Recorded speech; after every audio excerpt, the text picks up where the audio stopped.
우리에게 주시는 하나님의 말씀 봉독해 올립니다. 룻기 4장 13절에서 17절까지 있는 말씀입니다. 구약 성경 룻기서 4장 13절에서 17절까지 있는 말씀 제가 봉독해 올립니다. 이에 보아스가 룻을 취하여 아내를 삼고 그와 동침하였더니 여호와께서 그로 잉태케 하심으로 그가 아들을 낳은지라. 여인들이 나오미에게 이르되 찬송할지로다. 여호와께서 오늘날 내게 기업 물을 자가 없게 아니하셨도다. 이 아이의 이름이 이스라엘 중에 유명하게 되기를 원하노라. 이는 내 생명의 회복자며 내 노년의 봉양자라. 곧 너를 사랑하며 7 아들보다 귀한 자부가 낳은 자로다. 나오미가 아기를 취하여 품에 품고 그의 양육자가 되니 그 이웃 여인들이 그에게 이름을 주되 나오미가 아들을 낳았다 하여 그 이름을 오벳이라 하였는데 그는 다윗의 아비인 이새의 아비였더라. 아멘. 오늘 룻기 네 번째 룻기 마지막 시간인데요. 하나님의 충성이라는 제목으로 하나님 말씀 전하도록 하겠습니다. 그래도 사진을 한 장 준비해 봤습니다. 이 시장하실 텐데요. 여러분들이 식욕을 자극하는 그런 사진입니다. 누군가 이제 삼겹살을 굽고 있는 그 손길이 보이는데요. 최근에 있었던 이야기입니다. 회사에서 회식을 하러 회사 동료들하고 그 회식에 참여했는데 보통 그 회식 같은 자리에 가서 고기를 굽게 되면 누가 고기를 굽죠? 보통 그 회식의 자리에 참여한 막내들이, 신입사원들이 알아서 일어나서 고기도 굽고 그 선배들 음식도 챙겨주고 물도 따르고 나름대로 이런 준비를 하는데 이 회식에 참여한 신입사원들, 제일 막내들이 가만히 자리에 앉아서 구워준 고기 먹고만 있는 이런 상황을 보면서 누가 글을 올렸습니다. 요즘 세대 참 특이하다. 요즘 뭐 MZ세대 들어보셨습니까? 그것을 Z라고, 저는 마징가 Z만 이 Z를 어떻게 발음해야 될지 모르겠는데요. MZ 세대라고 이렇게 이야기를 합니다. 그 MZ 세대가 어떤 세대인지 설명되어 있는 것이 있어요. 이게 봐도 잘 모르겠더라고요. 밀레니엄 세대와 Z 세대 합쳐서 밀레니엄 세대가 1980년대 후반부터 2000년대, 그리고 Z 세대는 10대 후반에 있는 아이들. 그러니까 나이로 따져보면 10대 후반에서 40대까지 포함하는 나이입니다. 그게 MZ 세대입니다. 엄청난 인원이죠. 그러니까 저는 그 세대에 속하지 않지만 저 다음 한참 열심히 사회에서 일하는 핵심 세대들이 다 MZ 세대들입니다. 이 사람들의 특징이 있다는 것입니다. 저는 회식판에 갔을 때 고기를 안 구워요. 막내임에도 불구하고. 구워주는 고기 앉아서 먹고 직장 상사 눈치 안 보는. 그래서 이것을 누가 게시판에 올렸습니다. 이 고기를 안 굽는 이 막내 신입사원들 어떻게 생각하느냐. 열띤 토론이 벌어집니다. 한쪽에서는 정말 버릇없다, 속상하다, 요즘 애들 막 그렇다 하면서 요즘 세대를 비판하는 글들이 막 올라오고요. 또 한쪽에서는 안 구울 수 있지. 좀 이렇게 보면 2년차, 3년차 되면 다 알아서 고기 굽는다. 그런 것을 지적하는 너희들이 꼰대다. 그러면서 막 이렇게 열띤 토론이. 여러분들의 의견은 어떠하십니까? 고기를 안 굽는다. 동의하십니까? 저희들은 다 꼰대 세대에 속한 사람들입니다. 저도 그래요. 아니 저런 자리에서 막내들이 알아서 좀 이렇게 해주면 얼마나 분위기가 살고 좋아. 근데 저기에서 선배들이 굽는 고기나 앉아서 낼름낼름 먹고 그거 목구멍에 넘어갈까, 이런 생각이 저 자신도 듭니다. 근데 요즘 세대 특징이 그렇다는 것입니다. 윗사람 눈치를 안 봅니다. 사람들에게 충성하지 않습니다. 나와 상관없는 별 마음에 내키지 않으면 충성하지 않습니다. 그러면 사람에게 충성하지 않는다. 그 말로 대통령까지 된 분이 계시잖아요. 우리나라는. 여러분들 요즘 세대 특징이 그렇습니다. 이웃에게 충성하는 것은 고사하고요.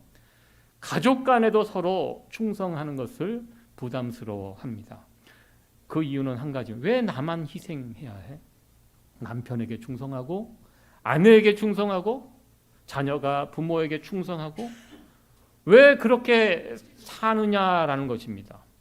그렇게 살면 내 인생은 뭐가 되냐? 그래서요, 요즘 세대는 그래요. 부부가 살다가 어쩔 수 없이 헤어지게 될 때 옛날 부모 세대는요, 어떻게 하면 자식들을 내가 키우려고 그거 갖고 싸웠습니다. 헤어져도 자식은 내가 키우겠다. 그렇게 싸웠는데요. 요즘은 달라졌습니다. 부부가 살다가 헤어질 때 자식을 서로 맞지 않겠다고 싸웁니다. 보통 엄마가 키우죠. 그러면 엄마들이 이야기합니다. 그럼 내 인생은? 요즘 세대의 특징입니다. 안 지려고 합니다. 내 가족을 위해서 내 인생을 허비하려고 하지 않습니다. 우리가 살아가는 지금의 세대의 특징은요, 다른 사람에게 충성하고 희생하고 굉장히 어리석은 모습이라고 이야기합니다. 이런 세상의 풍조와 비교해서 성경은, 제가 룻기에 오늘 말씀을 계속 살펴보고 있는데요, 우리들에게 충성의 삶을 요청하고 있습니다. 성경은. 세상 풍조는 그렇지 않은데요, 성경의 이야기는 우리에게, 하나님은 우리에게 이 세상에서 충성하며 인내의 사랑을 베풀며 살아가기를 요청하고 있습니다. 그리고 하나 중요한 개념이 하나 있는데요, 세상의 충성과 성경의 충성의 개념이 다르다는 것입니다. 세상의 충성은 무엇입니까? 충성! 아랫사람이 윗사람에게 충성합니다. 지금은 요즘 학생들은 그러지 않은 것 같아요. 제가 중학교 3학년 때까지 교복을 입었던 세대입니다. 교복을, 까만 그 교복을 입고 학교 정문 앞에 들어갈 때 선도부들이 쫙 줄 서서 기다리고 있습니다. 양집사님은 교복 언제까지 입으셨어요? 안 입으셨어요? 저보다 어린 거예요. 한참. 저는 교복을 중학교 3학년, 3년 입었습니다. 3년 입었는데 교복을 입으면 그 선도부들이 쭉 줄 서 있어서 그 앞에 딱 들어갈 때마다 충성하고 큰 소리로 외치고, 우리 선배 되시는 어르신들은 어떻게 그런 거 하셨습니까? 들어갈 때 충성이라는 큰 구호를 외치고, 그리고 학교를 들어갔어요. 학교 공부하러 들어갈 때 그러고 다녔습니다. 요즘은 뭐 그러지 않죠. 충성이 무슨 뜻입니까? 아랫사람이 상급자에게 충성하는 것이 세상의 충성의 개념입니다. 그런데요, 성경의 충성의 개념은 뒤집어집니다. 성경의 충성의 개념은 상급자가 하급자에게 충성하는 것, 이것이 성경의 충성이고 성경이 말하는 인애입니다. 헤세드라는 그 단어가요, 인애, 충성 이런 것과 같은 단어인데요, 세상의 충성과 정반대의 개념이라는 것입니다.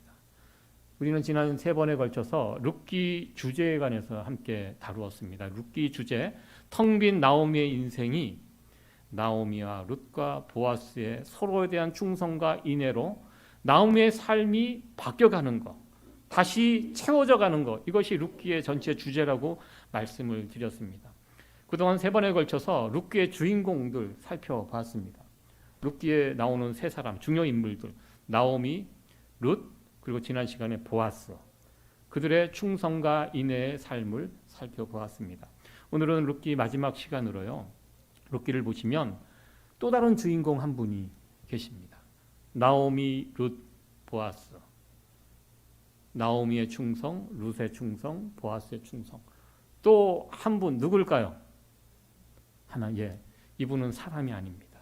하나님의 충성입니다. 하나님에게 충성이라는 단어를 붙이기에 좀 외람되지만요, 제가 성경의 충성이 제가 뭐라고 말씀드렸습니까? 상급자가 하급자에게 베푸는 것이 충성이라고 제가 말씀드렸어요. 이게 성경적인 개념입니다. 이 세상에서 가장 높으신 분이 누굴까요?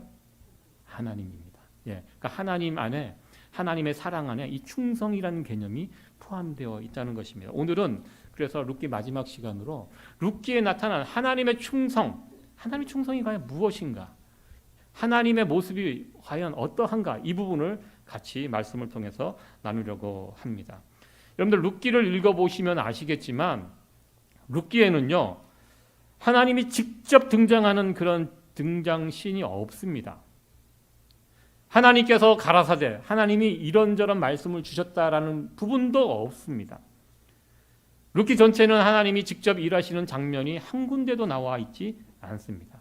구체적으로 하나님이 일하시는 모습 찾을 수 없습니다. 그러나 분명한 것은 룻기 전체 어떻게 보면 숨어서 일하시는 하나님의 모습을 우리가 발견할 수 있다는 것입니다. 오늘 룻기 전반전에 이 전체적으로 나왔던 하나님이 어떻게 일하셨는지 이 부분에 대해서 함께 말씀을 통해서 살펴보도록 하겠습니다. 먼저 하나님이 어떻게 일하셨는가? 사람들의 어떤 진술이나 고백 속에 하나님에 대한 언급이 나오는데요. 1장 20절에 있는 말씀입니다. 우리 같이 한번 읽어보도록 하겠습니다. 시작. 나오미가 그들에게 이르되 나를 나오미라 칭하지 말고 마라라 칭하라. 이는 전능자가 나를 심히 괴롭게 하셨음이라. 지금 나오미가 고난을 당했죠. 남편이 죽고 아들이 죽고 두 아들이 죽고 이제 고향으로 돌아옵니다. 돌아올 때 만나고 싶지 않은 사람들이 있죠. 그럴 때 지금 고향에 돌아올 때 금이 환영하는 것이 아니잖아요. 나갈 때 4사람이 나갔는데 함께 나간 4사람 중에 3사람이 사라졌습니다. 나오미 그리고 혹처럼 생긴 룻 둘이 돌아옵니다. 룻은 고향 사람들이 모르는 처음 만나는 여인이죠.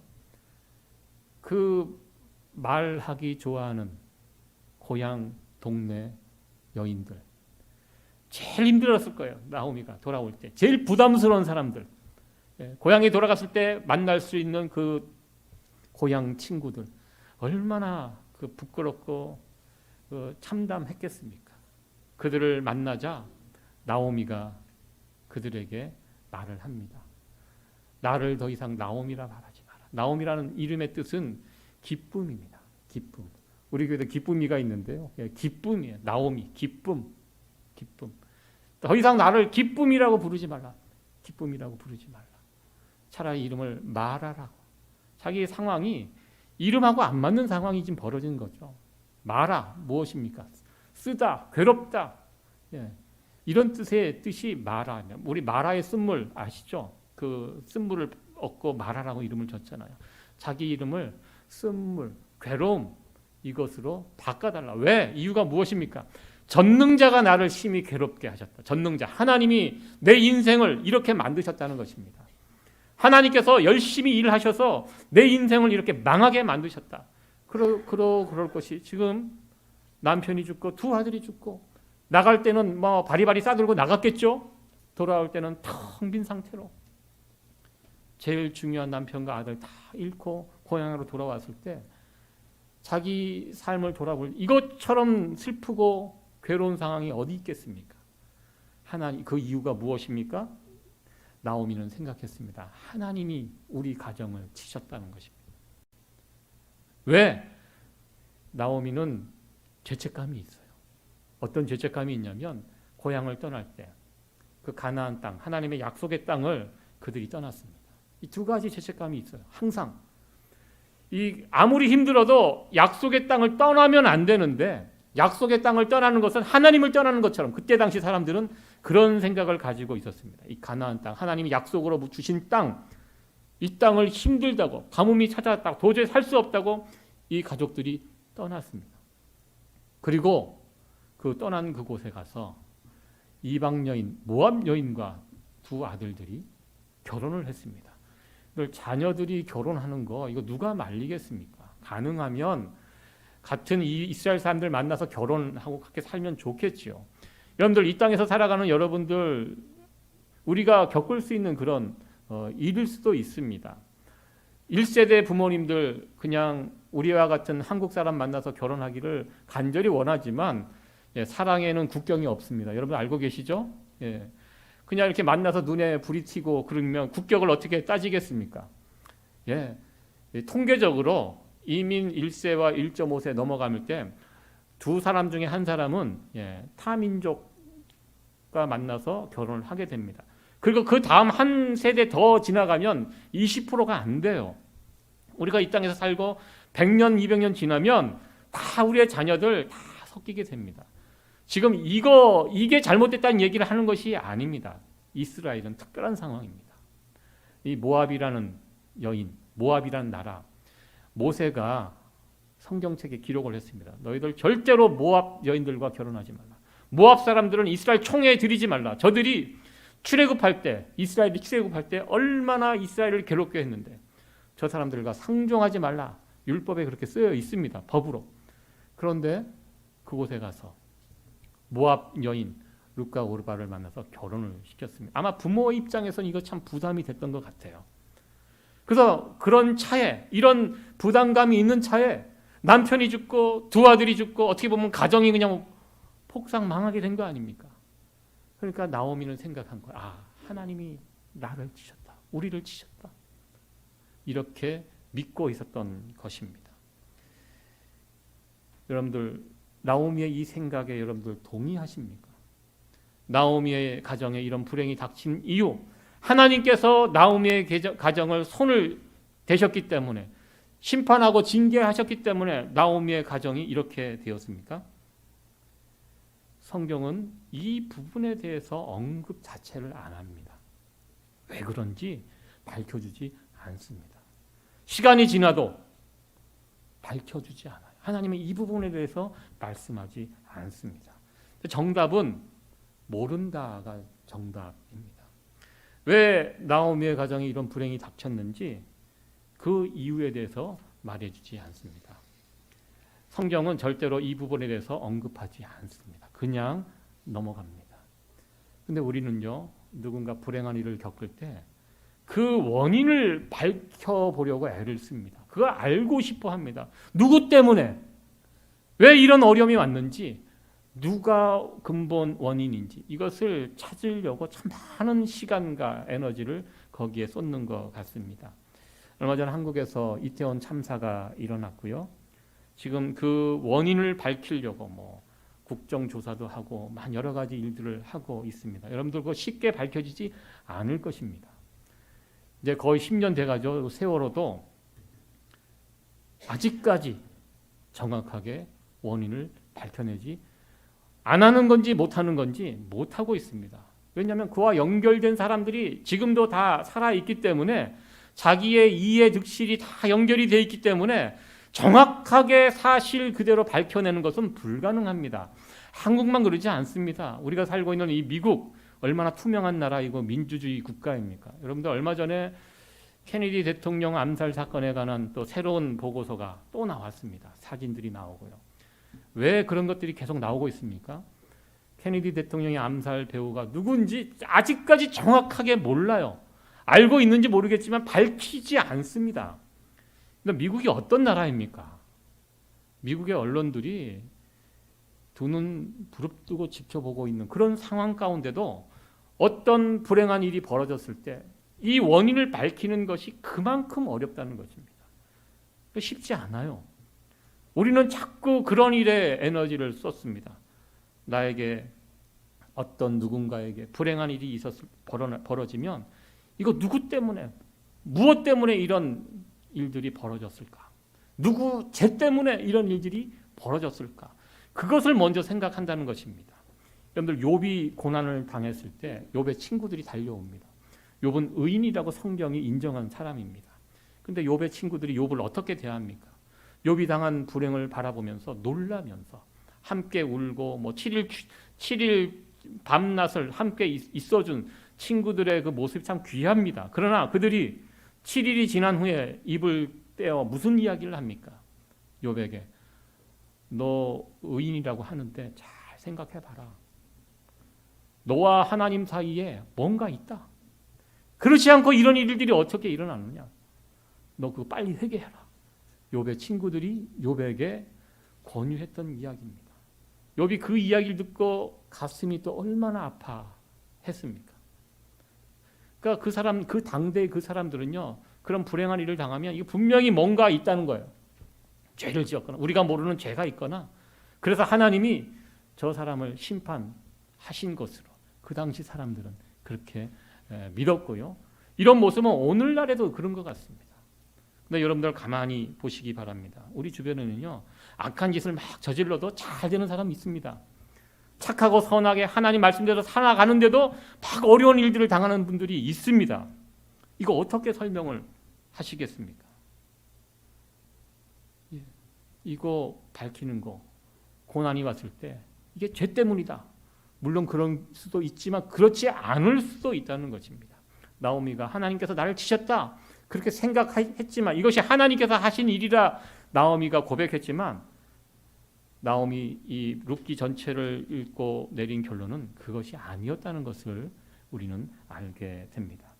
여러분들 불행한 일을 만났을 때 중요한 것이 무엇입니까? 룻기가 이야기하는 것은 그 원인을 밝히는 것이 아니라 중요한 것은 살아남은 자들, 남겨진 자들이 중요하다는 것입니다. 그럼에도 불구하고 남편이 죽고 두 아들이 죽었다는 이야기 끝에 나오미가 남았다라는 표현을 2번이나 연거푸 사용하고 있습니다. 여기에서 중요한 것은요. 그럼에도 불구하고 남아있는 자들이 있다는 것입니다. 지난 이태원 사고로 158명의 젊은 친구들이 목숨을 잃었습니다. 어제가 세상적으로 말하면 49제라고 이렇게 이야기를 하더라고요. 벌써 시간이 그렇게 흘렀습니다. 예. 얼마 전 사랑하는 딸을 그 사고로 잃었던 아버지 인터뷰하는 그 기사를 그 내용을 그걸 봤는데요. 참 마음이 아팠습니다. 20살 넘는 딸을 그 현장에서 잃었습니다. 그 아버지가 나이가 저보다 어리더라고요. 제가 깜짝 놀랐습니다. 저도 그러고 보니까 제 자녀들이 20대 중반, 이제 20대, 20살 조금 넘었는데요. 제가 제 둘째 아들 정확한 나이를 제가 지금 잠깐 생각이 나지 않는데요. 제 자녀들도 이제 20대입니다. 그러니까 그 아버지의 심정이 되더라고요. 바로 그 인터뷰를 보는데 담담하게 이야기를 하시더라고요.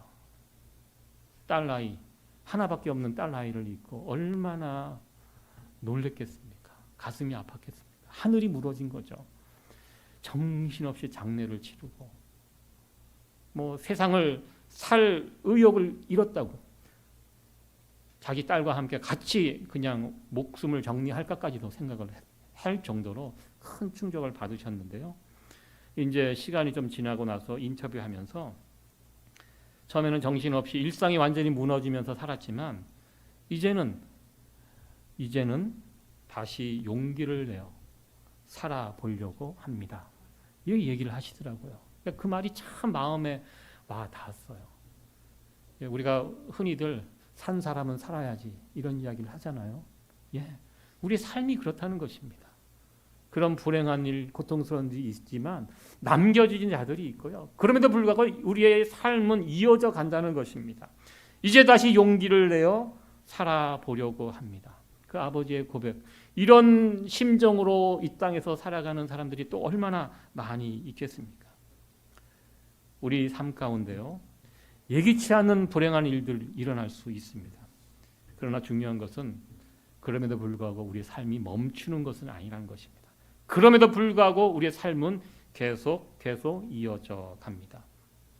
나오미가 불행한 인생 가운데 남겨진 자들의 인생을 살아가는 가운데 그 인생 터닝 포인트가 하나 생기게 됩니다. 그것은 고향 베들레헴으로 돌아가려는 그 결심을 그가 하게 됩니다. 그 결심을 하게 되는 과정을 보면 나오미가 소문을 들어요. 어떤 소문? 고향 베들레헴 땅에 농사가 잘 돼서 먹을 것이 넘쳐난다는 이 소문을 사람들의 입소문을 통해서 하나님께서 직접 와서 말씀해 주신 것이 아니라 사람들이 그런 이야기를 들어요. 근데 나오미는 그것을 해석을 다르게 합니다. 사람들은 야 베들레헴에 이번에 베들레헴 지역에 농사가 잘 돼갖고 이번에 좀 괜찮아졌더라. 이렇게 사람들이 소문으로 이야기를 한 것 같아요. 근데 나오미는 그것을 하나님의 음성으로 듣습니다. 하나님께서 그 땅을 복 주셔서 먹을 것이 풍성하게 해 주셨다는 이것으로 나오미는 해석을 하고 듣습니다. 그리고 돌아옵니다. 1장에 보니까 12번에 걸쳐서 돌아간다라는 이 동사가 거듭 사용되었다는 것입니다. 베들레헴, 하나님이 계신 곳으로 나의 삶이 철저히 망가지고 피폐되고 텅 비어 있지만 포기하지 않고 그럼에도 불구하고 그 순간 나오미는 돌아갈 것을 어디로? 베들레헴으로 하나님에게로 다시 돌아갈 것을 나오미는 결정합니다. 이것이 그의 인생의 전환점이 되었습니다. 그렇게 돌아오는 과정 며느리 룻이 합류합니다. 그리고 그 가정 가운데 아름다운 이내의 사랑이 펼쳐집니다. 나오미 며느리로서 시어머니가 룻에게, 또 며느리가 시어머니에게 서로 인애와 충성의 사랑이 어우러집니다. 그리고 돌아온 이후에 보아스라는 남자의 인애와 충성의 사랑이 또 그곳에 함께합니다. 그러면서 어느새 나오미의 인생이 일장과는 다른 분위기로 바뀌어가는 것을 보게 됩니다. 그렇게 그들이 베들레헴으로 돌아왔지만 여전히 그곳에는 하나님이 보이지 않으셨습니다. 그러나 제가 조금 전에도 말씀드렸듯이 눈에 보이지 않는 하나님이셨지만 그 베들레헴 땅에 돌아왔을 때 나오미와 룻과 보아스의 이야기를 통해 보면 그 속에 하나님의 손길이 숨겨져 있다는 것을 우리는 보게 됩니다. 하나님의 날개라는 참 표현을 보아스가 사용합니다. 룻을 바라보면서 참 기특하다. 이방 여인으로서 어떻게 그런 생각을 할 수 있겠느냐. 어머니, 시어머니, 홀로 남은 늙은 시어머니를 복양하기 위해서 자신의 젊음을 포기하고 낯선 이방 땅, 그 나오미 룻의 입장에는 이스라엘 땅이 이방 땅입니다. 자신이 섬기는 신도 버리고 모든 거 다 버리고 어머니를 쫓아온 룻을 보아스가 얼마나 기특하게 바라봅니까? 축복을 해주죠. 하나님의 날개 아래 피하러 온 너에게 하나님의 축복이 함께하기를. 하나님의 날개라는 표현을 이렇게 보아스가 쓰게 되고요. 이런 축복의 메시지는요, 이 룻기를 읽다 보시면 사람들 입을 통해서 나오는 말들이 하나님의 위로의 말씀이라는 것을 우리는 알게 됩니다. 보아스가 했던 그 말씀이 룻에게는 하나님의 음성으로 들렸습니다. 그래, 너 하나님의 날개 아래 피하러 들어왔는데 내가 너 품어줄게. 내가 너 안전하게 지켜줄게. 보아스의 이 음성을 듣고 보아스가 이 하나님의 음성을 듣게 되었다는 것입니다. 그리고요, 룻이 이삭을 주스러 간 밭이 보아스의 밭입니다. 성경은 우연이라는 표현을 씁니다. 우연히 이삭 주스러 간 그 밭이 보아스의 밭이라고 이렇게 이야기하는데요. 여러분들, 세상 사람들은 우연하게 봅니다. 그러나 하나님의 세계에서는 우연은 없습니다.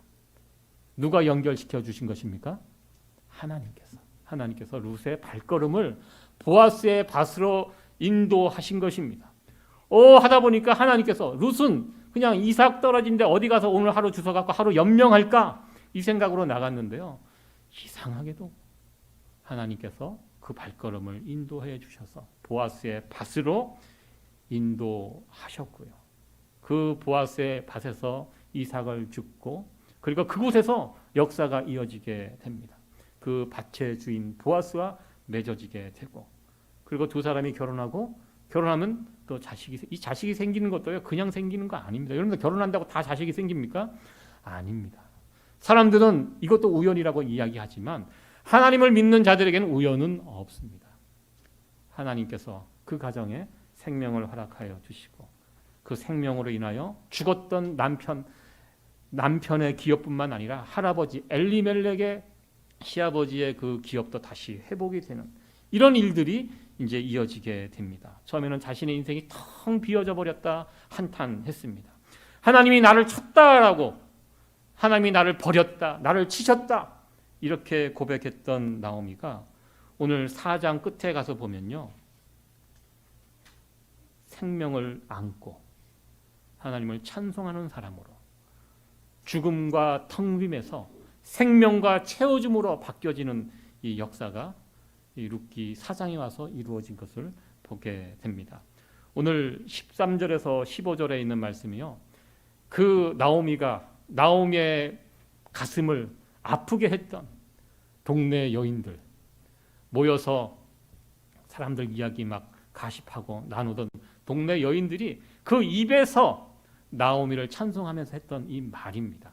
이 말을 다시 한번 읽어보도록 하겠습니다. 13절부터 15절까지 말씀인데요, 같이 읽겠습니다. 시작. 이에 보아스가 룻을 취하여 아내를 삼고 그와 동침하였더니 여호와께서 그로 잉태케 하심으로 그가 아들을 낳은지라. 여인들이 나오미에게 이르되 찬송할지로다. 여호와께서 오늘날 내게 기업 물을 자가 없게 하셨. 이 아이의 이름이 이스라엘 중에 유명하게 되기를 원하노라. 이는 내 생명의 회복자며 내 노년의 봉양자라. 곧 너를 사랑하며 일곱 아들보다 귀한 자부가 낳은 자로다. 아멘. 여러분들 이 말씀을 읽을 때 어떤 느낌이 드시나요? 단순히 여인들의 입에서 나온 그 말이지만 이 속에 누구의 음성이 있죠? 하나님의 음성이 있습니다. 이 속에 하나님께서 사람들의 입을 빌어서 나오미에게 축복의 말씀을 해 주시는 것입니다. 사랑하며 일곱 아들보다. 여러분들 아들 7명. 요즘 아들 7 나면은 망한 인생입니다. 그러나 그때 당시는 7 완전수거든요. 자식을 통해서 얻을 수 있는 최대한의 행복을 표현하기 위해서 7 아들이란 이런 표현을 7 아들 가진 사람. 예, 그러면 사람들의 부러움의 대상이죠. 그러나 며느리 룻, 이 7 아들보다 더 귀한 며느리 아닙니까? 예, 정말 귀하지 않습니까?